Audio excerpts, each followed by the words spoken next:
Boss? Boss? Boss, kukontrolin ko ang sarili ko at gagawin ko ang lahat para hindi kita mabigo. Hindi kita bibiguin. Papatunayan ko sa'yo na kaya ko yung... Ano pong nangyari? Ha? Bakit nandyan ka? Tinagawan mo ako ng kama. Ha? Ako nang agaw ng kama? Wala kang naaalala? Sige, ipapaalala ko sa'yo. Bigla ka na lang pumunta sa kama ko nung gabi at kinuha mo pa yung kumot ko. Nang agaw ka na nga ng kumot, nagawa mo pang itulak ako papunta sa gilid ng kama. Ang liit ng space ko, at hindi lang yun. Siniksik mo pa ako kaya nasa gilid na ako ng kama at malapit na mahulog. Bukod pa doon, sinigo mo ako at sinipa pa, nahulog na ako.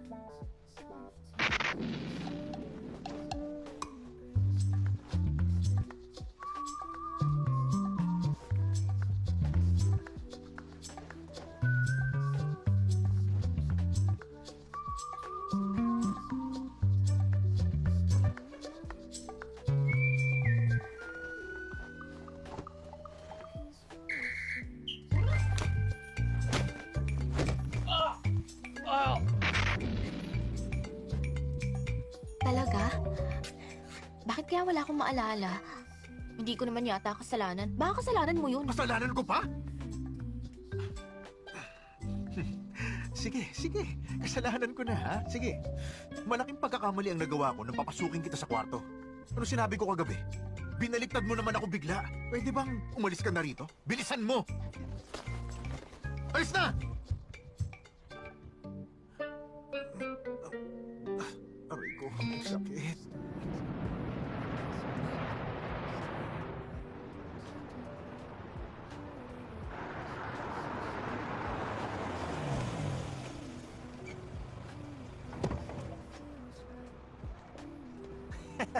Mr. Tan, Attorney Chen, nagmamadali na kasi ako ngayon, kaya pasensya na at pinabalik pa kita. okay lang yan.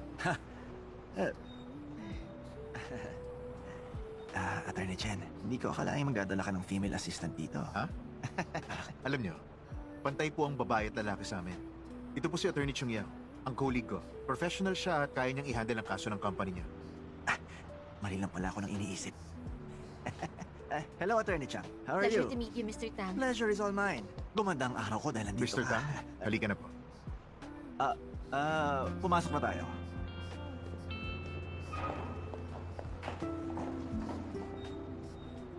Pinapunta ko kayo, hindi lang para pag-usapan ng tungkol sa family trust. Gusto ko sanang magpatulong sa inyong dalawa na magplano para sa future ownership structure para alam namin ang gagawin. Yung kailangan documents, ihanda na namin sa loob ng conference room. Kaya pagdating natin doon, parahin natin. Hello, Mr. Tang. Hello! Good morning, girls! Keep it up! Hello, Tiffany! Alam mo, gusto ko yung hairstyle mo ngayon. Pero magpalit ka ng lipstick shade at gamitin mo yung binigay ko, yung blue enchantress purple. Sige po, Mr. Tang. Mabuti naman. Kita nyo, ito ang company culture namin. Masaya kaming lahat. Halika, sumunod kayo. Eto na tayo. Pasok. Tulungan na kita riyan. Huwag na po, salamat.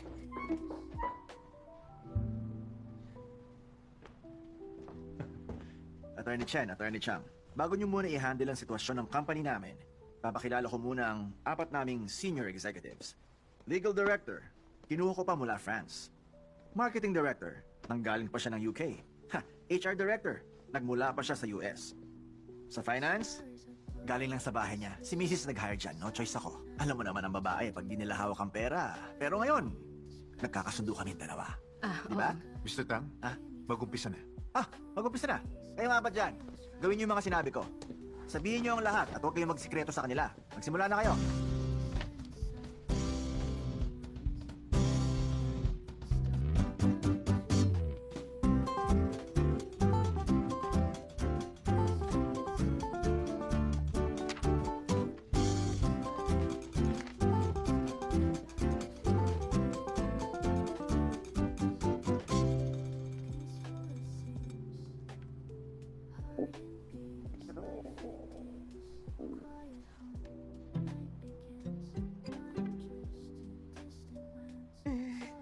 Kung alam ko lang na walang pagkain dito, kumain na sana ako bago umalis.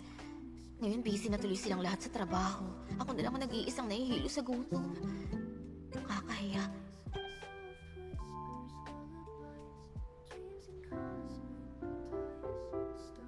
Robot pa siya at hindi tao. Buong araw kasi siyang hindi kumakain.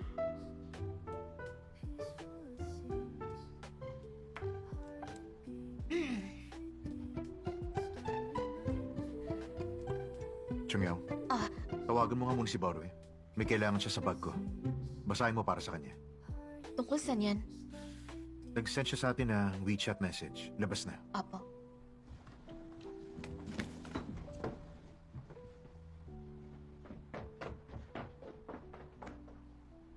Ano yun? Anong case materials ang kailangan ni Barry dito? Bakit hinihingi niya pa kay boss? Huwag mo nang tawagan si Baroy.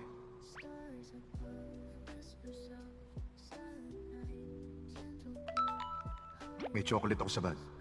Kainin mo riyan.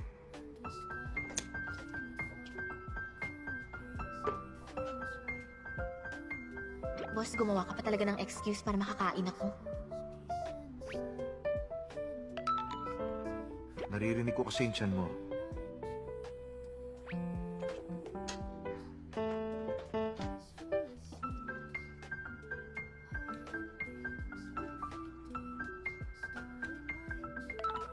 Sige, kain mo na.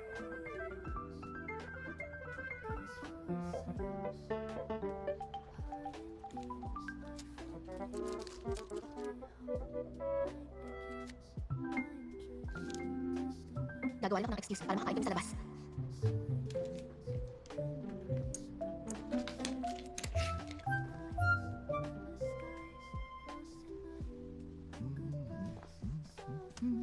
Mr. Tang, dapat unti-unting ilipat ang shares ng isang tao sa holding company. Saka para sa tax avoidance naman, may room for development ang mga holding company. Lalo na sa equity dividends, transfers at conversion ng profits. Ang attractive niyang tingnan sa tuwing nagtatrabaho siya. Kaya hindi rin napigilan ng naging assistants niya na magustuhan siya. Chungyao, may dadagdag ka ba? Tiningnan kong maigi ang company personal at financial situation niyo. Hindi malinaw ang employees' labor contract liability clauses. Baka magka-misunderstanding. Kaya dapat maayos yon o magbigay ng supplementary agreements. Meron ba? Gaya po nito, ang labor contract na to, madalas para sa temporary workers na nagtrabaho sa loob ng 1 o 2 buwan lang ang working period. Pinakamatagal na ang 6 months, mataas ang turnover rate, makakaapekto ito sa management ng HR department at workload ng finance department. Oh. Kaya imbes na casual labor ang gawin, dapat maging labor dispatch model na lang. Mababawasan ang gastos ng business operations at aayos ang trabaho. Mahalaga ang sinabi niya. Nakakabilib siya, hindi ba? Attorney Chen, patunay kayo na kapag magaling ang boss, magaling din ang empleyado. Tingnan niyo sila. Sa isang meeting pa lang, nakita na nila ang kailangan natin gawin para sa company. Nakita niyo yan? Ganito ang professionalism. Ganito ang may kakayahan. Ganito kapag nagtutulungan ng opposite gender. Hindi lang basta nagsasalita. May point pa ang lahat ng sinasabi. Ano pang hinihintay niyo? Palakpakan! Ah! Ang galing pala niya. Alam nyo, matapos ko marinig lahat yon, yung isipan ko, luminaw na bigla. Attorney Chan, sige na, may asikasuhin pa ako. Mag-iingat kayo. Ihahatid kayo ng driver ko pa uwi. Bukas, papakainin ko kayo ng lunch. Pag-usapan na lang natin yung sa family trust habang kumakain tayo. Bukas na lang. Bukas na lang. Bye. Baka mauntog ka. Salamat, Mr. Tang. Wala yun. Bukas ulit. May problema? Wala po, okay lang.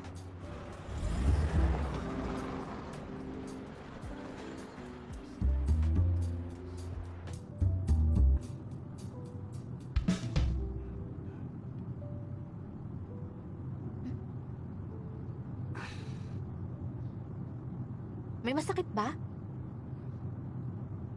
Masakit ba yung tiyan mo? Di ba may chocolate ka? Gusto mo kainin? Hindi na. Ganito lang ako. Hindi kita maintindihan. Ikaw naman ang boss pero stressed ka pa rin. Nahihirapang matulog, sumasakit ang tiyan. Wala kang paki sa sarili mo bago ka naging boss? Dahil sa work attitude ko, walang kinalaman sa pagiging boss. Hindi ka talaga kakain ng chocolate, boss?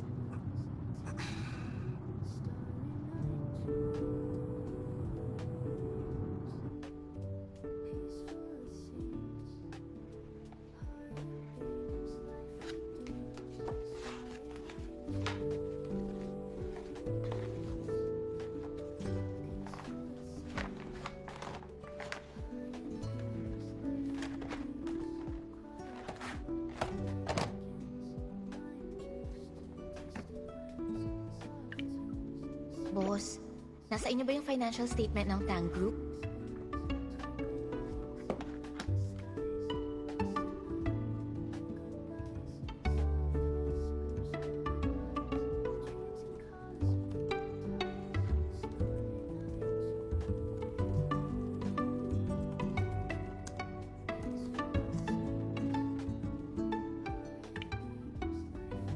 Boss?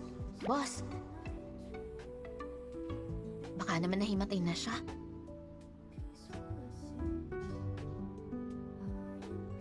Sige.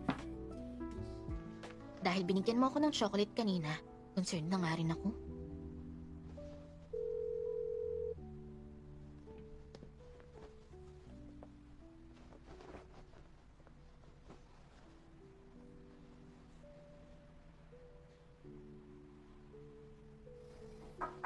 Boss? Boss? Nandiyan ka ba?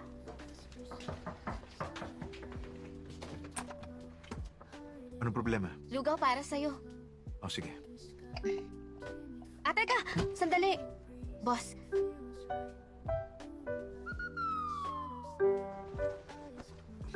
Anong tinitingnan mo? Huwag mo akong i-blackmail sa nangyari kagabi. Hindi pa pwede. gusto ko lang namang ipakita sa'yo na concerned ako eh. Ano nga naisip mo? Yung tungkol sa kagabi? Hindi ko naman sinasadya. Ako nga dehado dun pero ayos lang sa akin. Sige na. Kung akala mong tinake advantage kita, gagawa ako ng paraan para makabawi sa'yo. Pero wag mo na tong babanggitin sa future. Ay! Boss, wag naman ganyan! Sorry, hindi ko sinasadya. Sungyaw, huminahon ka nga. Boss, nag-overthink ka lang. Hindi yun ang iniisip ko. Bakit pumasok ka pa?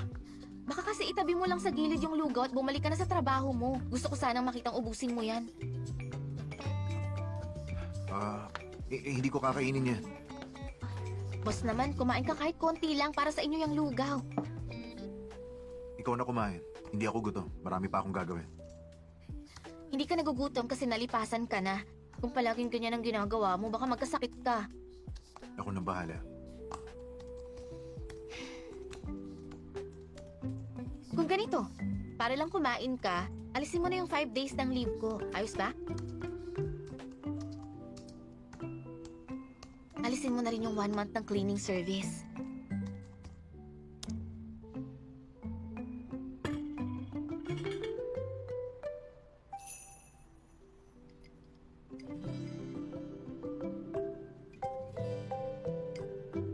Hindi masarap. Pero ginawa yan sa 5-star hotel. Yung top chef nila. Mas masarap yun sa'yo. Sige, dahil boss kita, ganito na lang. Ako na lang mismo ang magluluto para sa'yo.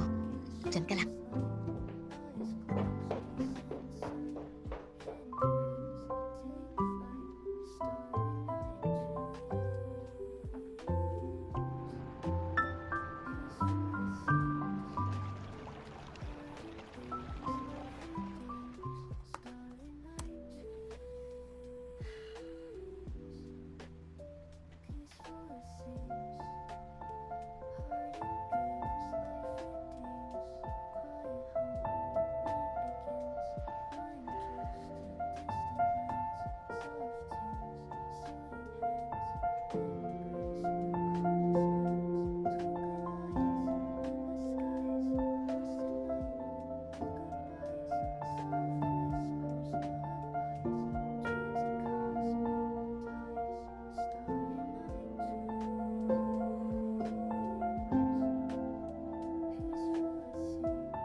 Tapos na. Boss, kain ka na.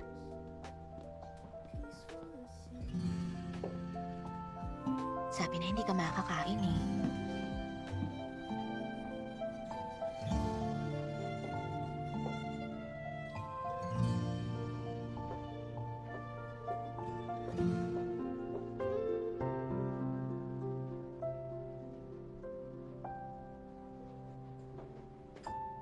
Salamat.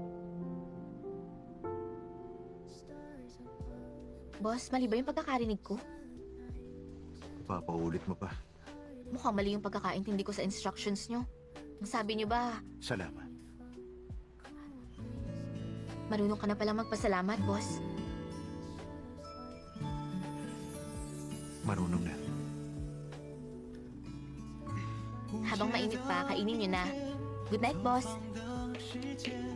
你总在这里，也都情有可原，指尖划过你的试探，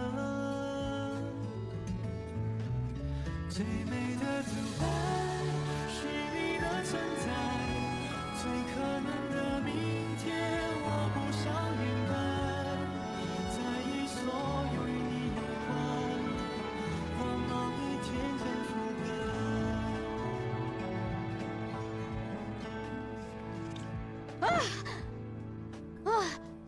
Hindi ko inaasahang magiging ganito ka-intense. Kailangan ko pang pakainin. Mabuti na lang prepared ako. Naubos ko na yung lugaw. Yung binabalik mo 5 days ng leave at 1 month cleaning service, effective immediately.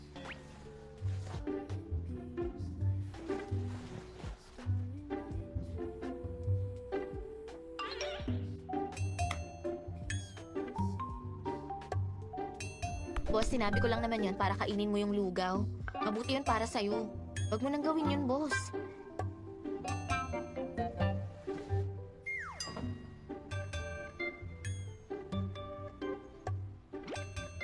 Nung sinabi mo yun at nag-agree ako, wala namang pumilit sa'yo. At di kita niloko. Hindi ka naman taong walang legal capacity or may limited legal capacity. Wala namang kondisyong nagsasabing pwedeng bawiin o gawing invalid yun. Baliw ka na Kaya ba? sumunod lang naman ako sa Sana pala hindi napag-usapan. ko na lang Ginawa ko lang ginawa yung yun. kondisyon. Sana may lipa ako ngayon. Pasok po kayo. Mr. Tan, Ayos! Salamat at nakarating kayo ngayon. Attorney Chang, nag-iisa kang babae rito. Para kaming dahong nakapalibot sa rosas. Attorney Chang, maupo ka sa gitna.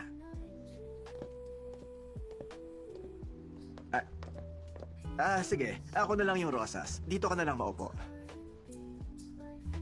Sige. Nakaupo ka na pala dyan. Service. Yes, sir. Ito. Ang wine na to, pinagawa ko pa sa Italian modern wine master na si John. Ang grapes niya nanggaling pa sa China, America, England, France at Russia. Ang isang baso na pagsama-samang 5 members ng UN. Ang galing, di ba? Dali, tikman nyo. Mr. Tan, hindi ako umiinom sa trabaho. O sige, bahala ka. Pag-usapan na lang ang trabaho habang umiinom. Para sa inuming to, baka pwede kang uminom. Pasensya na. Yun po ang rule ko. Hindi ka rin napipilit, ha? Attorney Chang, sabayan mo naman ako kasi ayaw niya. Bagay kasi ang wine na may kasamang magandang babae. At huwag mong i-overthink. Sinasabi ko lang, pag inom natin ito, para na tayong pamilya. Ha? Hindi ko inaasahang mangyayari yung ganitong sitwasyon sa Junhang. Kasasakit lang ng tiyan niya kaya hindi siya pwedeng uminom. Pero bilyon ang halaga ni Tangbing bilang client. Hindi dapat kami tumanggi. Mas mahalaga to. Mr. Tang, Di ako iinom. Di rin siya iinom. Kung di ka kakain, siya rin. Hindi ka matutulog, siya rin. Nagja-joke lang naman ako. Hindi ko kasi maintindihan eh. At saka, matanda na si Attorney Chang, di ba? Huwag mong pigilan kung ano mang gusto niya. Tama ba, Attorney Chang? Trabaho natin magsilbi sa mga customer natin. Konting alak lang, umaayaw ka na. Mr. Tang, sige po, willing ako. Hindi ako papayag. Basta ang assistant ko, hindi pwedeng uminom. Attorney Chen, mahirap ka talagang kumbinsihin kapag ayaw. Mr. Tan, ito ang work principle ko. Walang nagiging exception.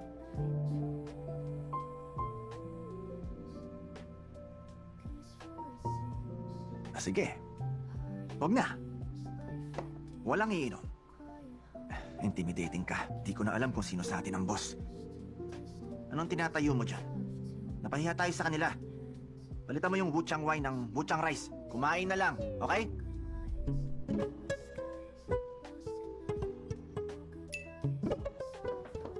Boss, salamat po sa kanina. Chungyao, Ha? huwag mong dalhin sa Jungham ang nakasanayan mo. Ang alin, boss? Professionals ang nasa Junhang at hindi nakikinom. Di mo kailangan sumabay sa clients. Tumutulong lang naman ako kanina eh. Hindi ko kailangan. Huwag kang magkunwaring mabait ka. Iba ang reputation ko. Kapag inulit mo na naman yung ganun, sisante ka na. Opo. Huwag kang nag-iisa nang kayo lang ni Tangbing. Grabe ka magsalita. Hindi ko maintindihan si Shenhang. Inalok ako ng client na uminom. Dapat ko bang tanggihan? Uminom kayo ng client? Hindi, pero gusto ng client na uminom, kaya lang hindi pumayag si Shenhang. Nakakahiya talaga kanina. Bukod doon, pinagalitan nga rin niya ako eh. Di ba tinutulungan ka naman niya? Alam kong gusto niya akong tulungan at sinabi niya yun para mag-improve ako. Pero nasasaktan ako tuwing nagsasalita siya. Hindi ba siya marunong makiramdam? Sandali. Yung client yung yun, wala ba siyang masamang intensyon sa'yo? Dapat mag-iingat ka pa rin sa kanya. May kakaiba nga sa kanya. Huwag ka mag-alala, hindi ako madaling mabuli. Makinig lang kay boss at huwag makipagkita sa client ng mag-isa. Bakit naglalaro ka mag-isa? Si House, Ewan ko ron. nag-away na naman kayo. Sobrang busy kasi niya ngayon. At ilang araw na hindi umuwi dito sa bahay. Kakainis. Ting-ting, magiging magulang na kayong dalawa. Normal naman yata ma-stress si House, di ba? Itindihin mo na lang. Ayaw ko nga siya ipagtanggol. Hindi pa kasama na maghihirap ko. Pinagbubuntis ko yung anak niya, kaya dapat alagaan niya akong maigi. Anak niyo namang dalawang pinagbubuntis mo, Ting-ting. Kailangan inaalagaan niyo rin ang relasyon niyo. Parang alam mo ang sinasabi mo.